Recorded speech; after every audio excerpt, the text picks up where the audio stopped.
un potenziale umano dentro di noi che è dimenticato. Questo è il motivo per cui abbiamo creato i templi, perché crediamo nel fatto che noi esseri umani possiamo esprimere le cose più belle da lasciare gli uni agli altri. Noi crediamo nella magia e quindi crediamo nel fatto che attraverso uno strumento come quello dei templi dell'umanità si possa cambiare il futuro dell'umanità in meglio, che significa poi cambiare il futuro del pianeta in meglio. Sono un collegamento alle linee sincroniche, a tutti i punti del pianeta. Noi pensiamo di riuscire a entrare in contatto con intelligenze attraverso i templi, con intelligenze che sono sia di questo pianeta che fuori da questo pianeta. E poi ci sono le persone, gli esseri umani dentro i templi, possono fare la differenza in questo mondo e nella loro vita.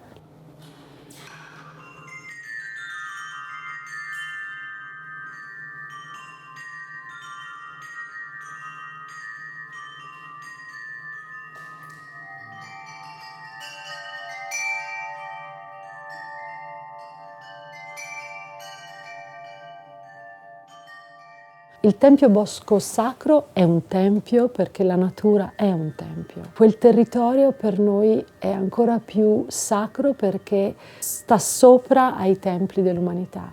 Attraverso le radici le piante riescono a creare una connessione enorme. All'interno del bosco noi abbiamo creato chilometri di circuiti di pietre colorate a terra per creare dei labirinti dove noi meditiamo in movimento. Abbiamo anche costruito delle piramidi colorate, sono luoghi dove noi meditiamo e dove anche facciamo dei bagni di luce, di colore. Damanhur è nata 42 anni fa come una comunità unica. Oggi, a distanza di tanti anni, siamo una federazione di più di 26 comunità in cui abitano 600 persone, di cui 500 adulti e un centinaio di figli. Siamo sparsi nella zona del Canavese, che vuol dire siamo a nord di Torino. Le nostre case sono in territori molto differenti perché a noi piace il principio della biodiversità. Abbiamo un luogo dove c'è l'acqua sorgiva, che è un altro dove possiamo fare le estensive, proprio per riuscire a vivere in ambienti naturali il più diversi possibili. Ciascuno può scegliere dove vivere, in quale comunità vivere e ci si può muovere liberamente. Il motivo per cui le persone scelgono di vivere in una comunità piuttosto che un'altra è perché ogni comunità ha un obiettivo più preciso.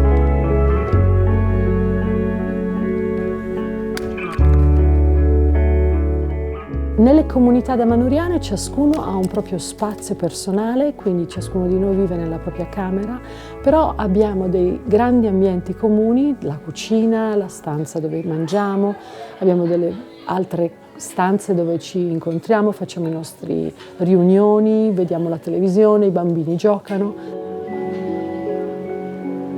A Damanhur ciascuno fa il lavoro che desidera. Ci sono delle persone, per esempio, che lavorano all'esterno, hanno il loro impiego. Ci sono persone che lavorano in aziende che hanno creato loro in Damanhur e ci sono persone che lavorano, per esempio, nei servizi, come per esempio io lavoro per l'associazione Damanhur e quindi ciascuno prende un proprio stipendio.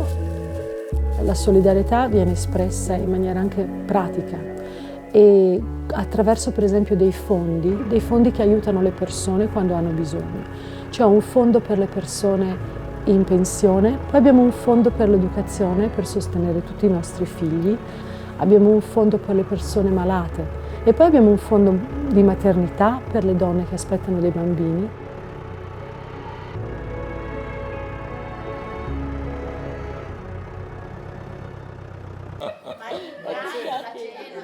Il cibo che abbiamo sulla tavola delle nostre comunità è prevalentemente cibo prodotto da noi, prodotto sia dalle nostre serre che abbiamo in tutte le nostre comunità, ma anche dalla nostra fattoria.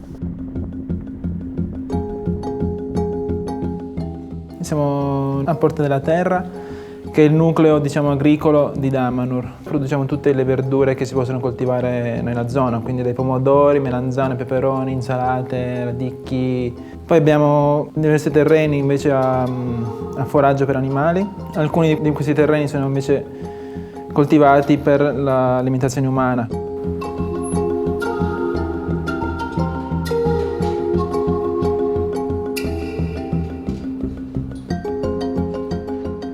Allora, sicuramente per la carne dei nostri bovini siamo totalmente autonomi, al 100%, perché compriamo solo la nostra carne. Quest'anno, il prossimo anno, dovrebbero arrivare altre 2 serre grandi, quindi la tendenza è quella di andare verso l'autosufficienza totale anche verso l'orticoltura. In questo momento non siamo autosufficienti. Per il grano e la segale anche lì è un nì, insomma siamo autosufficienti per un 50%.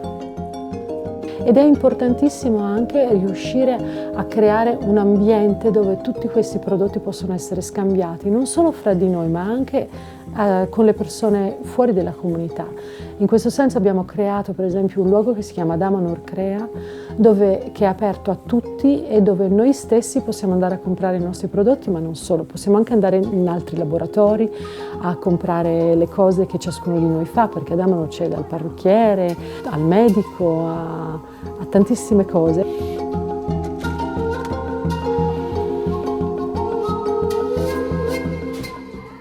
Io sono a Damanhur da 35 anni e ho sempre seguito un po' la nascita della scuola.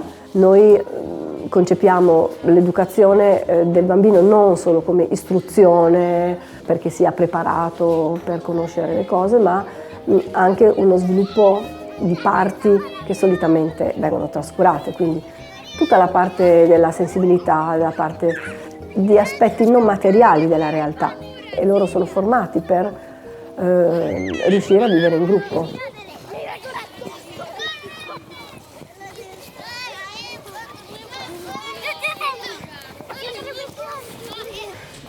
Credo che vivere in comunità aiuta ciascuno di noi a uscire un po'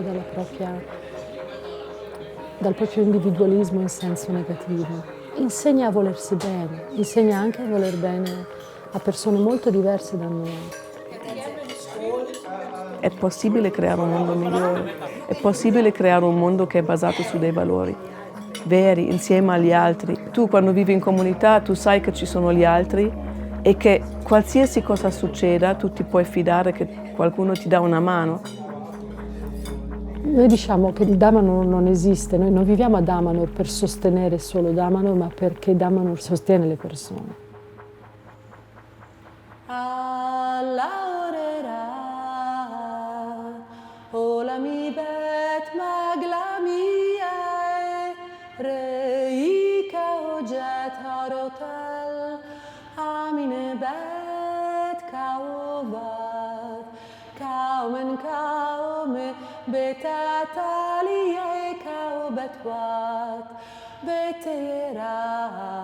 Bet natel kotet laet tani jet sanetel